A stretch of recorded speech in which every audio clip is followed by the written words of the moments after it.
สบายดีทุกคนเนาะอ่าทุกคนคือสิได้ฮู้ได้เห็นข่าวเด้อเนาะที่ว่าพายุบักเข็บใหญ่ตกอยู่ที่นครหลวงเวียงจันทน์เนาะอยู่ที่ประเทศลาวเฮานี่แหละเนาะซึ่งว่าตกอยู่ที่เมืองสีโคตรตะบองพี่น้องแล้วก็เมืองที่พ้นรับผลกระทบน้อยหนึงก็แม่นเมืองนาไซเทาะเมืองที่ผลกระทบแห้งที่สุดก็แม่นเมืองสีโคตรตะบองที่ว่าบอกไปเมื่อกี้นี่ แล้วก็เสียหายได้หลังคาเรือนเนาะมีอยู่ประมาณ7หมู่บ้านเนาะทุกคนเนาะถือว่าอดีก็ได้ข้อมูลมาจากเอื้อยภักดีเนาะเพิ่นคอมเมนต์อยู่ในใต้โพสต์ของอาลีแล้วอาลีสิบอกเราว่ามีบ้านอีหยังแหน่เนาะแต่ว่ามี7หมู่บ้านนี่จังหน่อยสิอ่านให้ทุกคนได้เบิ่งเนาะแล้วก็อาลีได้ยินข่าวเนาะได้เห็นข่าวว่าวินเดียมเพิ่นได้บริจาคเงินมาซอยผู้ที่ว่าประสบภัยในครั้งนี้เนาะเป็นจำนวนเงิน200กว่าล้านกีบเนาะแล้วก็จะมีมาอีกเนาะเป็นเว้าแบบนั้นนะคือว่าเฮาก็ได้เห็นข่าวได้เบิ่งใน Facebook เนาะแล้วก็ผลกระทบหายแห้งอีดีก็คือบ้านเรือนหลังคาทุกหลังนี่เสียหายหลายอย่างเลยแล้วก็รถแน่เนาะแล้วก็สิ่งที่สะเทือนใจสุดๆก็คือถือเล็กน้อยเนี่ยถือผู้ใหญ่เนาะถือประชาชนเนาะแต่ว่าบักเข็บนี่บ่แม่นว่าลูกน้อยเดียวเลยลูกบักใหญ่เลยลูกซ้ำกระปั้นเพิ่นใหญ่กว่ากระปั้นก็ยังมีเนาะคือว่าเป็นพายุที่ว่าน่าจะเป็นครั้งแรกบ่ที่ว่าเกิดขึ้นในประเทศเฮานี่คือว่ามันก็หายแห้งนี่บ่แม่นว่าสิลงมาน้อยเดียวเด้อลงมาบาทเดียวบ่ฮอด5นาทีหมุนเบิดแบบหายแบบสิ่งที่ว่าก่อสร้างมาเฮ็ดมาหามาตลอดชีวิตนี่แบบหายไปปั๊บบาทเดียวเนาะก็เป็นตาอีต้นแล้วก็ขอเป็นกำลังใจให้ทุกๆคนที่ว่าประสบภัยเนาะแล้วก็บางคนกำลัง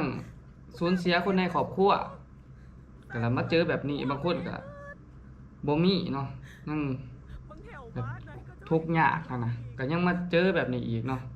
บางคนกำลังสร้างเรือนใหม่ๆเรือนกำลังแล้วก็มาเจอแบบจังซี่โอ้แต่อีโตนพี่น้องแล้วเฮาสิพาทุกคนได้มาเบิ่งภาพและวิดีโอไปนํกันเนาะทุกคนแค่พิมพ์ใส่ว่ามาเข็บตกเนี่ยขึ้นเลยใน Facebook เนี่ยตัวนี้มาเบิ่งตัวนี้ก่อนเนาะเบิ่งแต่ว่าเพื่อนเขาเฮ็ดบุญอยู่นะอันนี้เองก็บ่ฮู้ว่าเป็นเพื่อน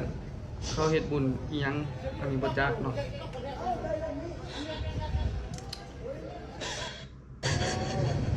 ไปอีกตัวนึง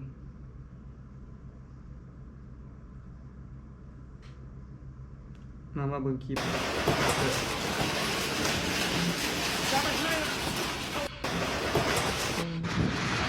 พี่น้องเบิ่งเด้อพี่น้องโซดาคือล่ะพายุมากพี่น้องเบิ่งเบิ่ง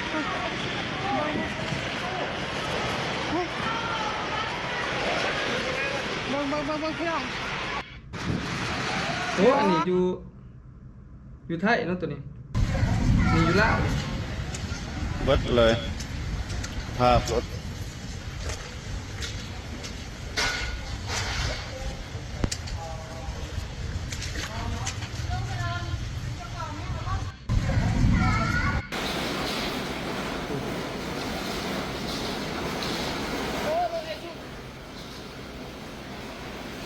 ผมเป็นลูกเป็นน้อยนะคนมุนเบิดเลย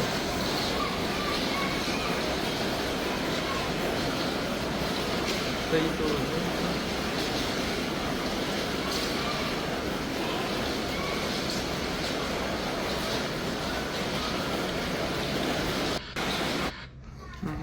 สภาพเงินข่อยเดี๋ยวนี้พวกเจ้า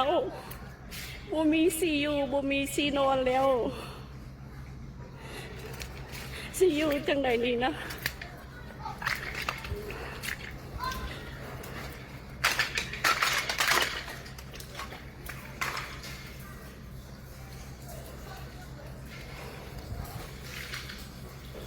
ซีอยู่จังไหนซีนอนจังไหนเด้บ่มีฮอดบอลซีอยู่ซีนอนเครื่องนอกเครื่องนุ่งอย่างกับเปียกเบิด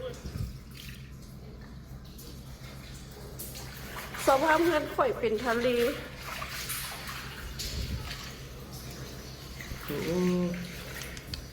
เครื่องนุ่งกับบูมีใส่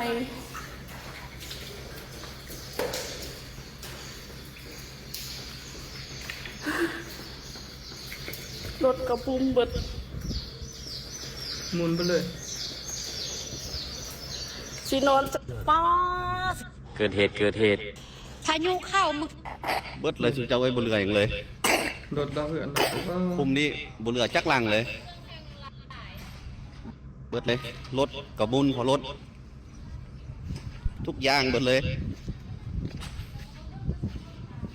โอ้ เบิดฝาก เบิด บอก เล เลย ย ผมเป็นแต่เฮือนเล่าหลังเดียวเลยหลายหลังเติบเจอมุนอีดีดอกแบบภายในพริบตาเลย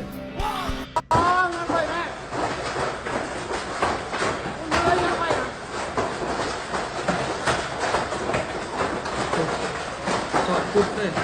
มาขายเลย สาภาพบ่เป็นตาเลยบักเห็บตกปอแบบกระโหดโพดเอาจนแบบบ่มีมอนอยู่ลุเบิดพูนะนักเลย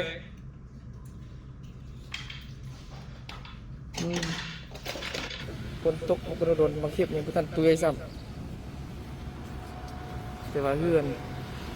มีหลายเติบนอนก็นอนบ่ได้เหมือนนะรถนี่ก็ ก็สีจะได้ดีเนาะรถแล้วก็บุ่มเบิดเลย แตก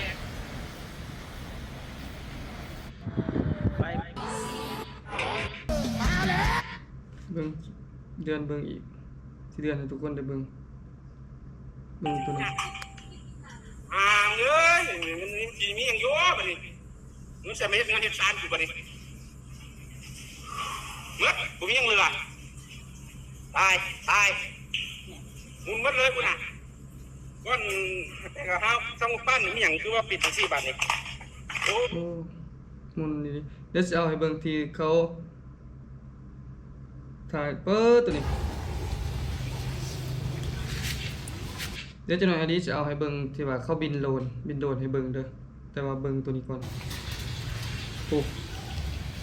บูเหลือสิ้นดีเลยมาบาทเดียวเบิดกัน นี่ตัวเขาบินโดรนเราเอาติดลิขสิทธิ์แล้วปิดเพลงลงกันนี่ น้ำทะ มุน ลักท่วมเต็มพื้นที่เบิ่งข่าวทีวี จนมิดหลังคา มีแต่เพื่อน หลายร้อยคนหายเพื่อหน้า ได้สัง แส กะ น สี ไร กับโบเรือ จมในพริบตา แม่น้ำเสียเปลี่ยนเป็นน้ำตา อู้ ท่วมจำปาสักและอัดตะปือ ขอส่งแห่งใจ ให้พี่น้องชาวลาวเด้อจ้าขอได้ เอาอย่างเลยเดี๋ยวเปิดเสียงอีกก่อนนี่ตัวนี้ตอนมีเล็กหน่อยสอนอยู่ในกล่องเตียงนะโอ้มันโล่งมากแบบเป็นตะยะนี่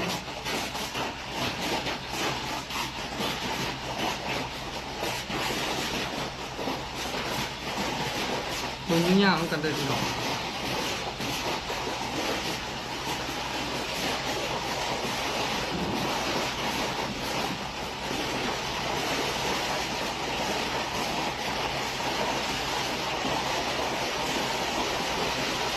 มัน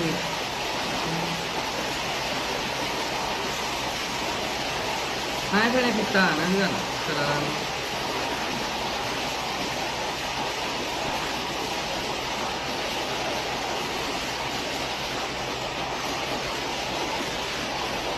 โอ้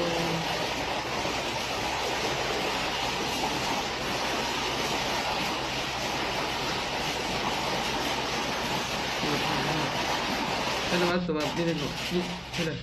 นี่คือเดือนอันนี้ประชาชนโอ้เรายังหยิ่งเฉยแล้วสิเขาไปสอบเบิ่งตัวไม่ใหญ่นั้นแล้วถือกันนะตัวเข็บตกใส่ ประวัติเดี๋ยวนี่ใบไฟยังสาอยู่แบบหนึ่งนะทุกคนแล้วก็เสียให้เบิ่งนี่ไม่ใหญ่อันนี้ บ่แม่นผัวตีเด้อจุเจ้าบอกเฮ็ดตกถึกเราเบิ่งแล้วไปสวน แล้วลบบ่ทันเบิ่งหมุนมืดค่อยกระทืบเนาะไปสวนพุ่น โอ้ หมุนหมดเลยเบิ่งแขนเราบอกเฮ็ดตก สาม ใส่ เบิด อันนี้ใครปาดอีหยังอยู่นี่คุณอึดเอาบอกเฮ็ดน่ะหน่วยใหญ่ซำไหนนะทางด่วนคือจนได้จอดรถค่อยก็จนได้อยู่กล้องรถเคน คอยมัน อ้าวว่า เบิ่งที่ว่าเด็กหน่อย ดีอยู่เกาะนี่ตัวต้น ลูกค้าก็เป็นอันนี้เอามาจ้างป้างลูกเพชรนะสังกะสีลูกหมดเลยบุมีบนนอนเลยเมื่อไรลูกกูไปอยู่ใส่วันนี้ลูกตายละอายุขึ้นมาเลยห้ามใส่เสียงไปอุ้ยบนนอนเลยเพชรตก บนเรือเลยพี่น้องเอ้ยแล้วก็ก่อนสิจบคลิปมี7หมู่บ้านทุกคนเดี๋ยวอดีสิอ่านให้เบิ่งว่ามีบ้านยังไงนี่มี7หมู่บ้านเนาะอยู่ที่เมืองศรีโคตะบองที่ว่าถูกผลกระทบหนักหายแห้งอีหลีเนาะบ้านที่1เป็นบ้านน้องแตงเหนือบ้านที่2เป็นบ้านน้องแตงใต้บ้านที่3บ้านเวียงค่ำบ้านที่4บ้านจำปาบ้านที่5บ้านใหม่บ้านที่6บ้านโน่นสมบูรณ์บ้านที่7ซื้อบ้าน194เนาะแล้วก็สำหรับเมืองนาเซทองนี่แม่นกระทบบ่หายแห้งเนาะแต่ว่าสิ่งที่หายแห้งแม่นเมืองซีโคตะบองจะได้ก็เป็นกำลังใจให้พี่น้องเบิดทุกๆคนเนาะที่ว่าถือประสบภัยแบบนี้เนาะเป็นกำลังใจให้อันนี้เฮ็ดได้เพียงแต่ซ้ำนี้เนาะมีแต่ให้กำลังใจเนาะสู้ๆเด้อทุกคนเด้อแล้วก็สิลองเบิ่งว่าเขามีบริจาคอีหยังบ่เดี๋ยวอันนี้ก็สิหาข้อมูลเพิ่มเติมให้ทุกคนได้รับรู้รับทราบกันเนาะคือแบบใครอยากบริจาคอีหยังต่างๆให้กับประชาชนที่ว่าถือผลกระทบนี่เนาะอันนี้สิลองหาข้อมูลให้เบิ่งว่ามีกลุ่มใดแน่เพิ่นรับบริจาคอีหยังนะบางทีก็สิเอาข้อมูลแบบนี้มาบอกทุกคนเด้อทุกคนเด้ออันนี้ก็มีแต่เป็นกำลังใจให้เนาะสู้ๆเด้อทุกคนเด้อบ๊ายบาย